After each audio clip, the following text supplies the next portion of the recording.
Hi everyone. So I'm absolutely delighted to introduce the first of our keynotes. So in lots of, I'm going to do a very brief introduction because I think probably Dawn Mannay doesn't need a huge amount, and I think probably we're all familiar with quite a lot of her work.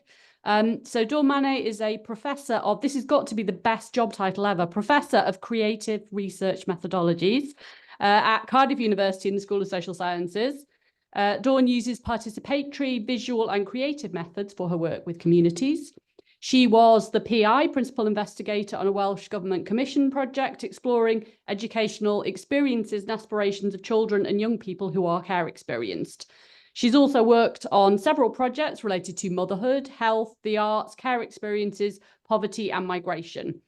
She manages an online community of practice, which I think is going to be of huge interest to everyone here, called Exchange Family and Community, which hosts free-to-access multimodal materials, case studies, and best practice guides to inform key stakeholders. So her publications are far too vast to even think about mentioning, so I'm just going to mention a few highlights. One of which is the book Visual Narrative and Creative Research Methods, Application, Reflection and Ethics. So that was with Routledge 2016, and it's an absolutely huge book in the field. So if you haven't read it, please do.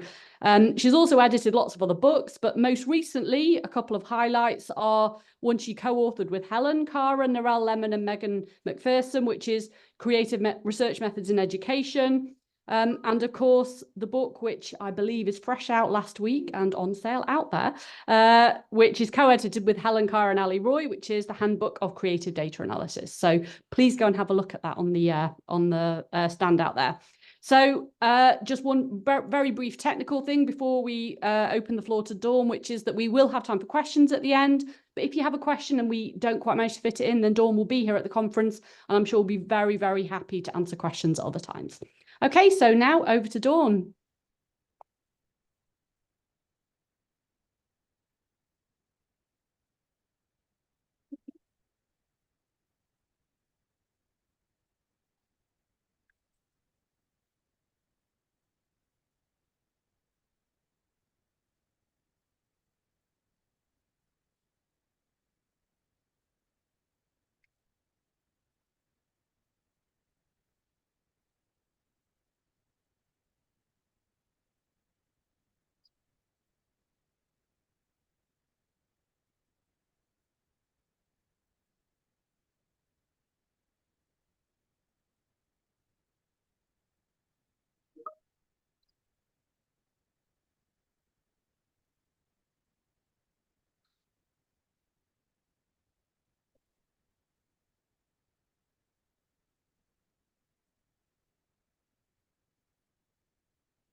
Hey, so Boda, good morning, everyone. Lovely to see you all. Thank you.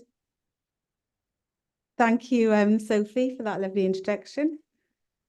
Okay, so my name's Dawn. So from the introduction, you'll know, some of you all know me. It's really nice when you walk in and you see all these like faces that you know and all these other sort of creative people that you'll be able to meet.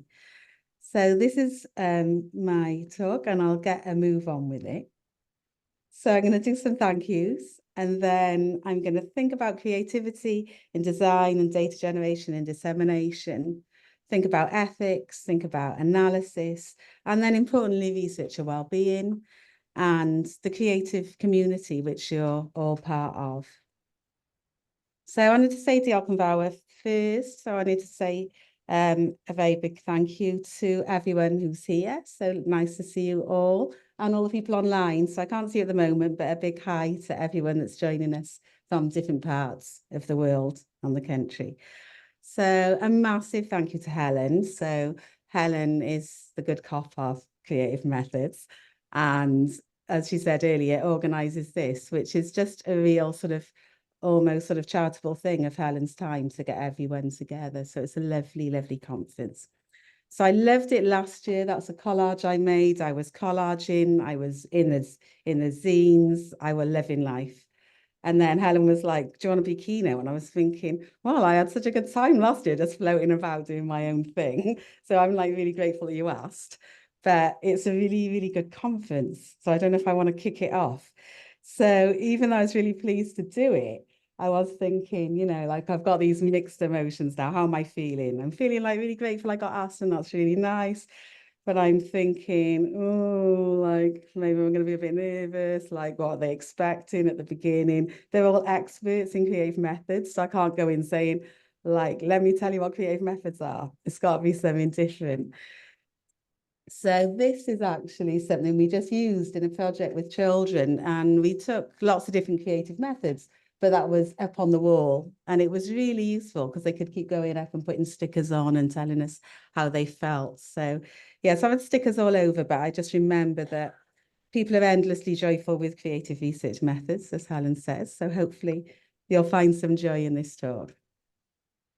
So the title is The Directions Given to Wendy by Peter Pan. So second star to the right and straight on till morning. So I sort of quite like that because you think about Neverland and this sort of place of imagination and creativity, which aligns with creative research methods. And the of the universe inserted in the middle, I've sort of borrowed from Rosie Cannon. So Rosie Cannon recently done her PhD in creative writing on the sort of focus of a care experienced young person and how they write to their mother. So they've never met their mother, but they create these postcards. So throughout her thesis, she has these postcards, but not just postcards she's thrown together. She's researched what sort of typeset would it be at the time, what sort of materials they would have. So written this beautiful PhD thesis with creative writing, but made these beautiful items. And I think her sort of swapping that phrase around talks about our ability to change things. So there are loads and loads of creative methods and they are amazing, but we can grow and adapt and do things in different ways. So we can use creative methods project design. So that's not something I really thought about when I started doing creative methods. But me and Vicky have just done this book, and it was actually Vicky's idea. I might have just taken the credit, but as soon as she sat in front of me, it was Vicky's idea to sandbox the book. So she's like, let's sandbox what we want this book to be. So instead of just sort of like planning or making this list, we made a collaborative sandbox together and put in the things that were important to us. So I think Vicky or me put the heart in about all the love in the visual methods community and creative methods community. We had the champagne as a celebration of those methods. We had the different colour trees and the different eggs to talk about differentiations and adaptions. We had the alien because we didn't want the book to have these alien concepts that people didn't understand. So we wanted it to be accessible and friendly. So we had all these different things in the box, which guided the book as a design tool. And some of those things will also come through in the talk today.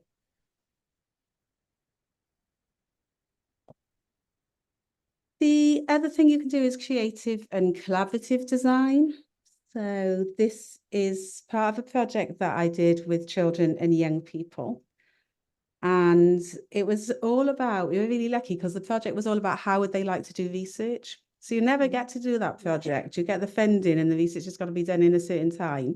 So you don't, so it's a real pleasure to have a project was like what do they like to do? So we worked with children, we had a children's advisory board, we also worked with their foster carers. So it was brilliant because they'd say that was awful, you know, we're not doing that again. Okay, so what would you design? Well, we'd like to do this. So we're doing the stones, but if we wanted to do Minecraft stuff on our stones, we need some pens. The paint brushes they're too thick. So all those sort of micro things about what they like doing and what they wanted to do. So that was brilliant, but it's not always possible or practical to do that. So with that project, we wrote up all the methods and all the conversations, and there was a project in Swansea University, and they took up our sort of toolbox of methods. And Helen Lomax has got toolbox of methods. So if you haven't got time to do that work before, there's lots of stuff you can borrow from. And you can also work with your family, with your friends, yourself. Don't ever do creative methods without doing them. Don't go out and say, I'm going to make everyone do this, but I've never tried it. So try it on yourself. Try it with your friends. If you live near Cardiff, my grandchildren have been rented out on several occasions. So Helen came to Cardiff and did a conference, and then, yeah, for those talk, and they did the project, and they were like, but we haven't got any. I was like, that's fine. I've got all ages. It's fine. And test the methods out. So always do that testing. Like, there's little things you can do. The other thing that is so important is creative, ethical practice. So I really like that quote from Lowenthal when he talks about, you know, appropriate thoughtful practice can be better than an ethical code, because we always have to get, like nearly always, research ethics, but often that's very procedural. So you fill in your form, it gets ticked off, and you're allowed to go out in the world. But that isn't situated ethics. That's not necessarily your ethics. That's the institutional ethics, which is not enough, really. So I've also been really moany about ethics. What I've learned is the more moany that I am, people like get fed up with me moaning and then invent these things, solutions. So I don't need to do anything. I just need to moan in the corner. And then people do this fantastic stuff. So I've been moaning for ages that informed consent is like very, really informed. Because unless you're working with people in the university, and your thing says it might be in a journal article, it might be in a conference, they don't know what that is. They can't be bothered reading it all. They're just like, oh, just let me sign it, mate. I'm not reading all that. So we do a lot of uninformed consent. We also, if we're using creative methods and particularly work with photographs, when we're getting consent off our participants, that everyone they talk to doesn't even know there's a study. So if you make someone visible that you're talking to, you make their family, their brothers, their friends, their lovers visible. So consent's a real issue. So in response to my moaning and their own ideas, Vicky invented this case of ethics, and Vicky's talking later in the week, which I absolutely love. So instead of going in with a piece of paper, it's this traveling salesman's case, which has got all these fantastic things in. So it's got something that changes your voice to explain about how your accounts will be told in a different voice, in a different way. It's got felt in there, so you can feel the felt and think about feelings and emotions. So I love this case of ethics. And also the way it's been taken up. So Jess Mannion has got a briefcase of ethics, which is very posh with the briefcase. So Jess Mannion's out there in the world doing the case of ethics. Lucy Robinson has done an adaptation, a sort of tree of ethics. The other Lucy with an I has adapted it because Lucy works with refugee and asylum seekers and a case isn't appropriate. So she's found a different way to do it. So there's these fantastic ideas and then the way that people adapt them. But ethics are everywhere. They're not just, you know, getting consent. I should say about the case as well, it's not something that comes out once. It's something that Vicky took to every meeting with the young people she worked with and took out again. So last year, I've got my badge from last year because I'm like a long timer now. So it's my second conference. So it was ethics are everywhere. And I know Sue's going to talk to you tomorrow, but Sue says, you know, methods concern how research is done, while ethics are considered and concerned with consequences and relationships between researchers and the worlds they move within and between. So they are everywhere. They're not something we sign off or do at the beginning or think of halfway through. There's something that surrounds us and surround our research.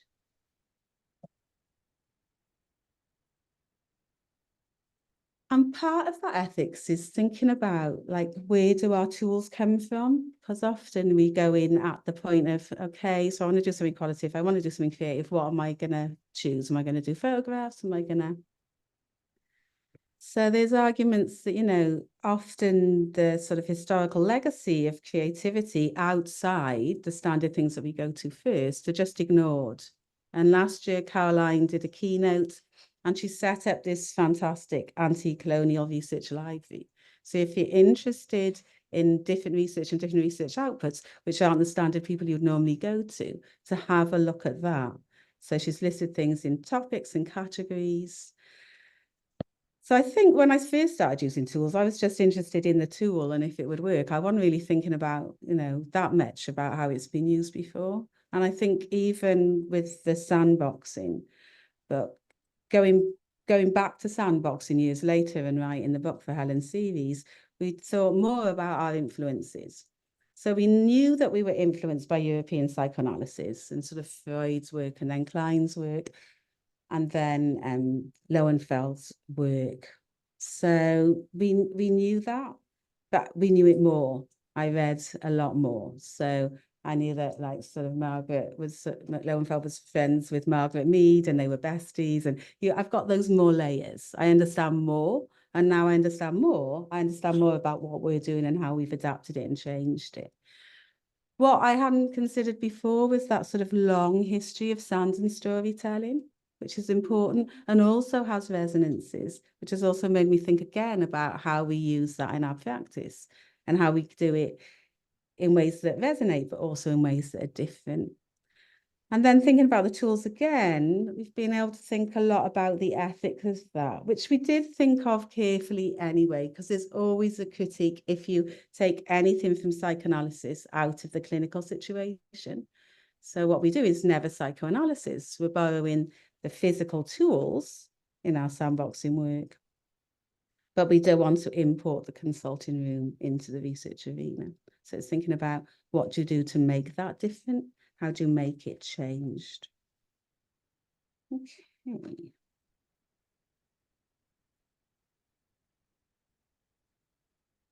We also need to think about why we want to be creative and like who for whose benefit.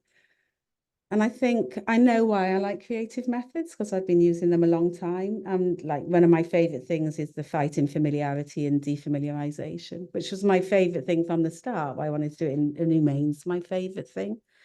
So I love that way that it gets people to look at their lives in different ways.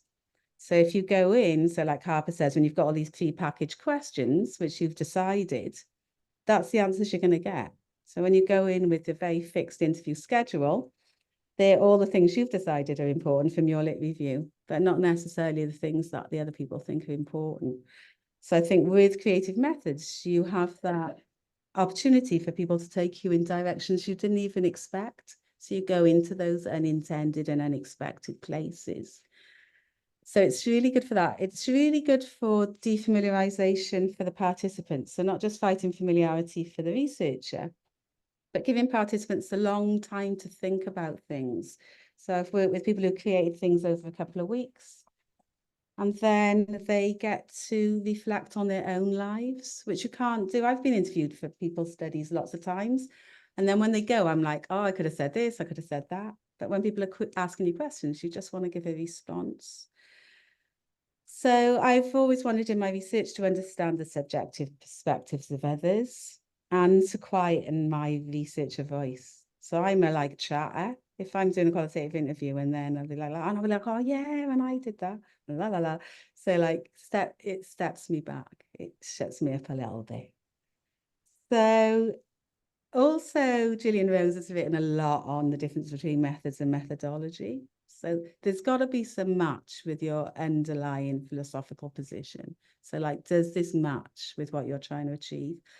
And you don't want to be creative for the sake of creativity. You don't want to think, well, this seems to be taking off and I need Play-Doh. What's it like? I need to go with the movement. If Play-Doh's right for your study, it'll be right for your study, but you never need to be creative if that's not the plan.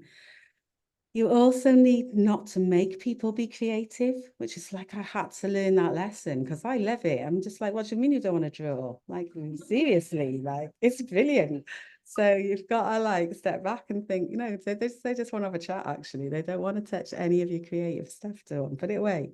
Stop nagging. I think also we can't be too idealistic.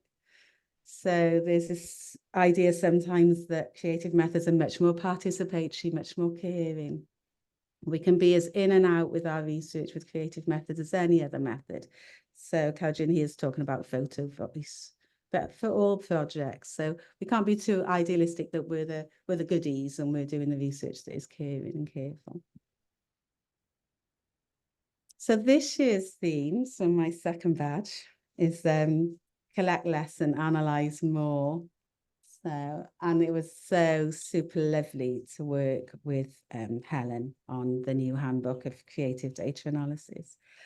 So I really love this quote from Thorne that, there are no data analysis theories we can call to organise our data. It's such a shame. I'd be loving like my own set of theories that come and do it for me. But yeah, there just aren't any. And then sort of worse than that, you already haven't got a load of theories, but then like it's hard. And like most people don't tell you what they did. They say a little line like, we looked at the themes and that was it.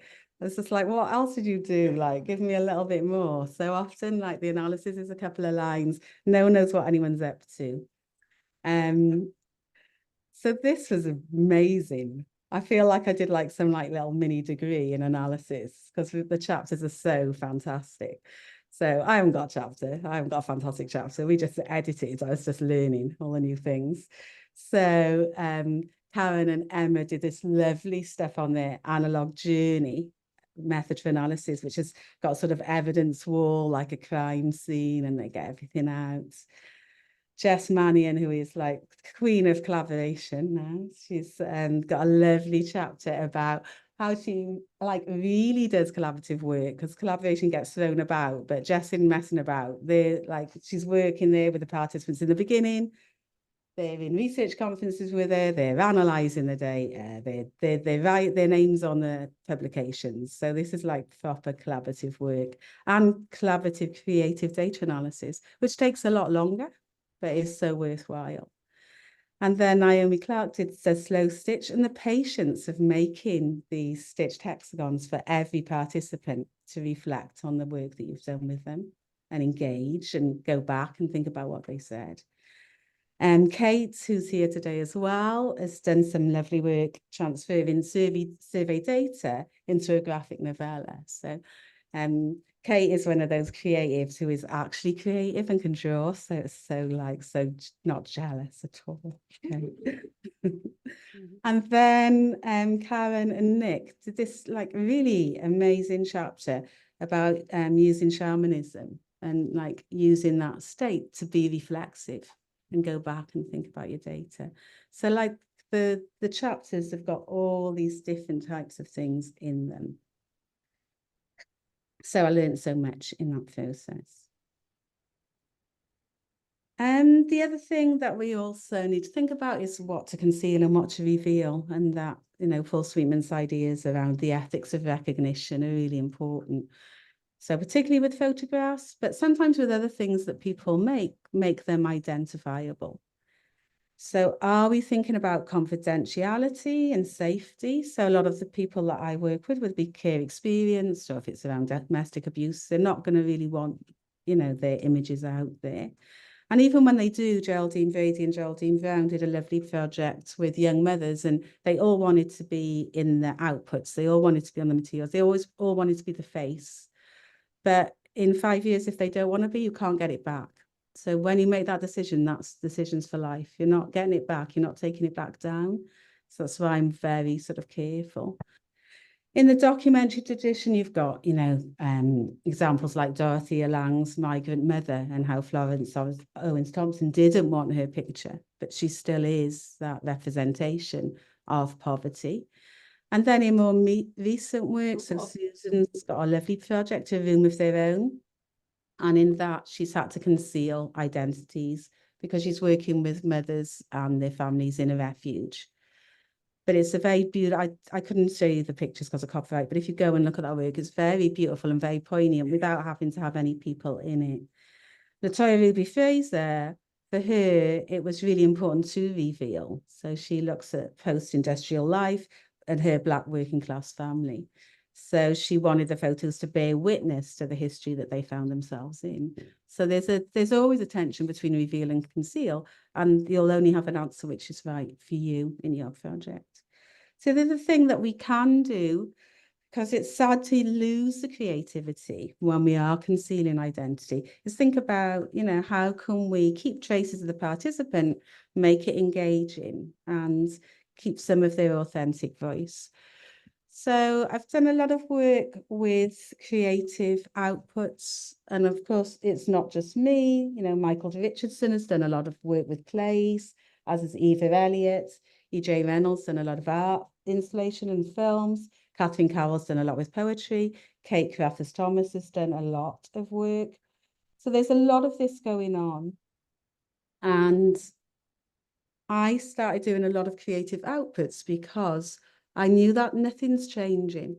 So I was working with care experienced children and young people, and we weren't finding anything new. We were finding the same. So 10 years ago, all the same issues. 20 years ago, same issues. 30 years ago, same issues. Lots and lots and lots of great research.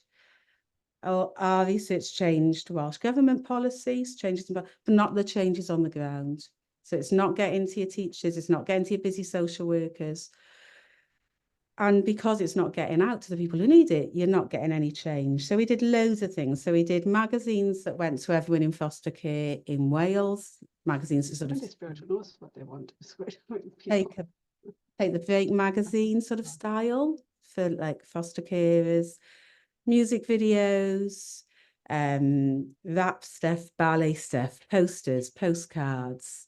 I went all everywhere around the country, delivering workshops to social workers, researchers to teachers.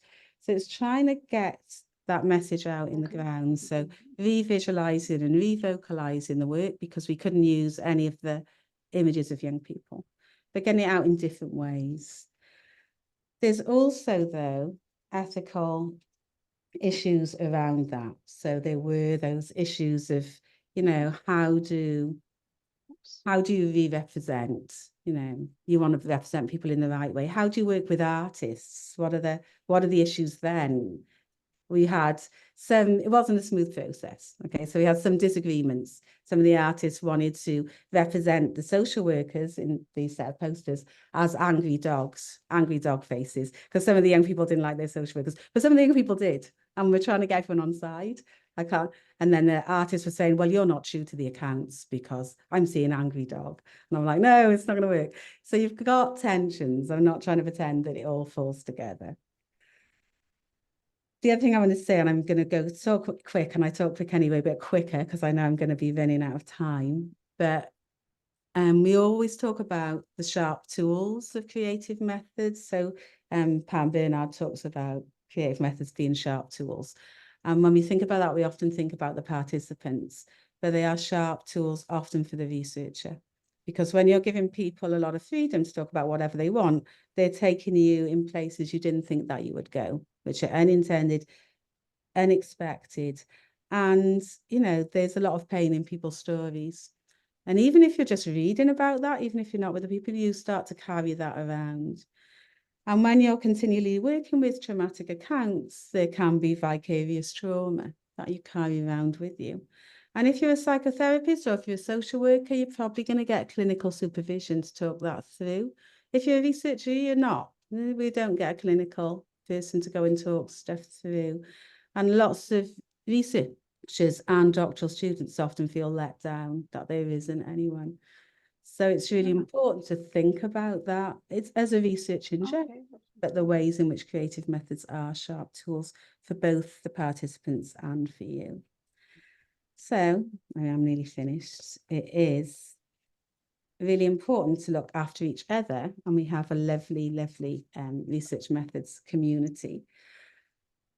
And think about the vulnerability of systems and institutions rather than individual researchers. So often there's an idea, oh, can't you cope? Well, no, I can cope. You can't cope because you're giving me too much work and I've got to do all this stuff.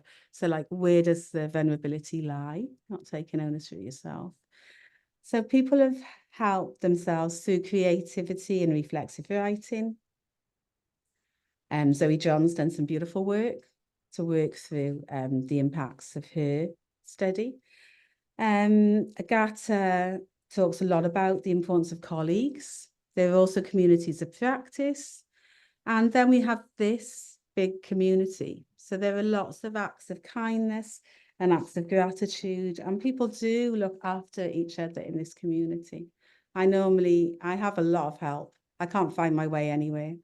Like people were waiting for my call to say, like, come and get me. I can't find my way from the train station. I hound people down to take me everywhere. People always help me. So people help you in different ways. Whichever help you need, you're in a very, very good community for it. So I'm going to hand over to Helen now. Helen made me this mug. I am a bad cop. So not let that put you off. I'm quite a nice bad cop. I think I'm just have high standards. So I'm like, but yeah, so even bad cops can be good cops. And I will hand back to Helen now to talk about the book associated with this. But first, I will do some questions with Sophie.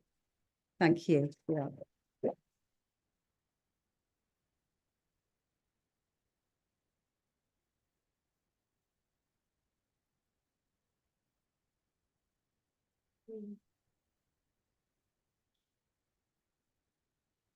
Great. So we had some time for questions. Sorry, I'm just trying to get the chat up on the screen. Oh, can you see that? Okay, brilliant.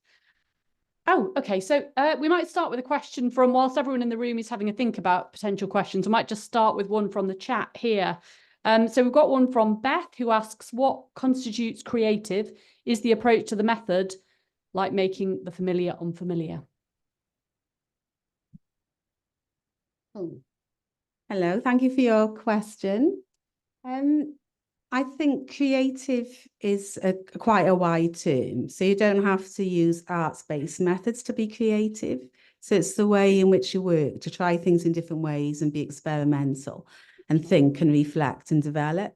So for me, that's the creativity. In terms of making the familiar strange or making the familiar unfamiliar, people have done that in different ways, not necessarily using creative methods, but they've worked creatively to look at something in a different way. So a lot of my work around familiarity comes from the work of earlier people like Sarah Delamont, Paul Atkinson. So what they've done is look at education in different spaces. So they said, when you go into a school, everything's totally familiar. So you go in there, you've been in the same education system, and you're just like, okay, I'm doing my notes now, and I'm just writing, it's normal, the same. So what they did to look at education is went in spaces that were alien to them. So they looked at opera singing, glass blowing. So you could see those things through new eyes. So it's quite wide. Thank you. Thank you. So we're taking questions from both the chat, but also from the room. So would anyone in the room like to? Yeah, great. I'll repeat it on the mic afterwards for the online.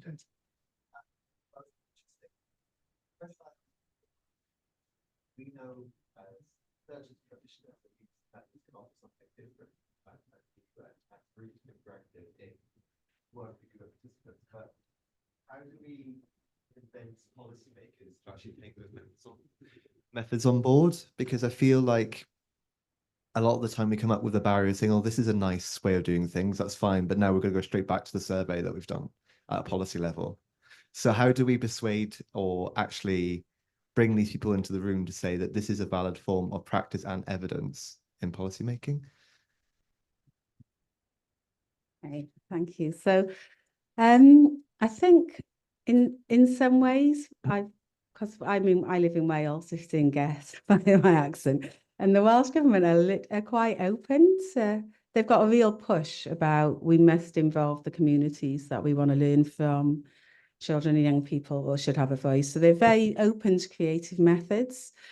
And I've done workshops with Welsh Government staff to plan things. So I take stuff with me. If I've got the opportunity, I keep pushing that on the horizon. So instead of just going to talk to them, I took pens that smell like bananas and strawberries and paper and stickers and get them involved. So it's not strange, like people understand what it is. I think also there's the evidence base. So when, like this other project, when they did this work, they got that data. When they used creative methods of dissemination, ooh, that was the impact. So, so I think there's a body of evidence to draw on. So it can be difficult if you, particularly with a department that hasn't used that before, or with a team that wants to do things in the way it's always done. But also it's not like an either or. So you can say, right, so we need the survey, but we also need to do this stuff. So actually we need a bigger grant because both are equally important because you need them both, I think. Thank you. Great. Oh, thank you. A question from the back there. Morning, Dawn. Thank you for a lovely keynote. I wonder if you could say something about perhaps broadening the creative research community through our teaching, and, for instance, teaching undergraduates, master's students, etc., about the use of creative research methods. Thank you. That's a lovely question. I'm like the module hijacker. So I've got a module which is called Issues in Social Cultural Psychology, but really it's creative methods, but don't tell anyone. So yeah, so I try and get my creative methods in different ways. And students actually, on some of them, they're like, no, we just want to do an essay. What do you think you're doing? Why would we have to do this? But then they really get into it and it really helps them learn. So it's just like, sometimes you can't have a whole, module, or you're only doing a little bit, but it's like, how do you get that in myself? How do you make that fit? How can you get them? And I use my modules both around creative methods, but also politically. So you teach students, and they don't, I do a lot around images as well, and how, like, sort of war and marginalisation, and it's amazing that what students don't know. So I'll do a lot around the Troubles in Northern Ireland. They're sort of like, what Troubles? And we do a lot around the murals. Some students didn't know what apartheid was the other day. So it's like, it's that social history, but also in engaging in creative ways which resonate with them. So yeah, so that's how I try, and so I do try and fit it in as much as possible. And I think it's different now. When I first started doing creative methods, people just thought it was a bit odd. I was like that odd person carrying around like pens and sand. But now, because it's become more mainstream, people are like, oh, can you come and talk to our master's research students? So I've got like a slot with them about creative methods. So then there's a shift. It's easier than it was.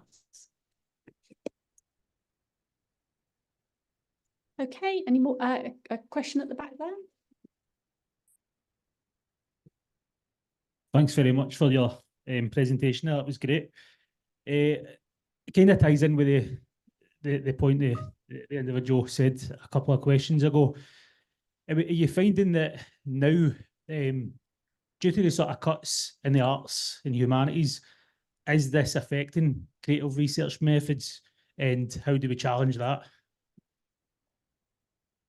Yeah, I think it's not, as a sort of research method that people can use, that's not the effect as it is now, but I think it will have a knock-on effect. So particularly I've done projects with the museum and with Wales Millennium Centre, and arts-based projects with their artists, with their puppeteers, and they've been cut. So in Wales, our big institutions, so the museum's lost money, Wales Millennium Centre's lost money. So they did arts-based programmes in combination with Cardiff University and to be honest, when I started doing that side of my work, I was quite cynical. I was like, okay, so we're doing this like 12-week project every Saturday.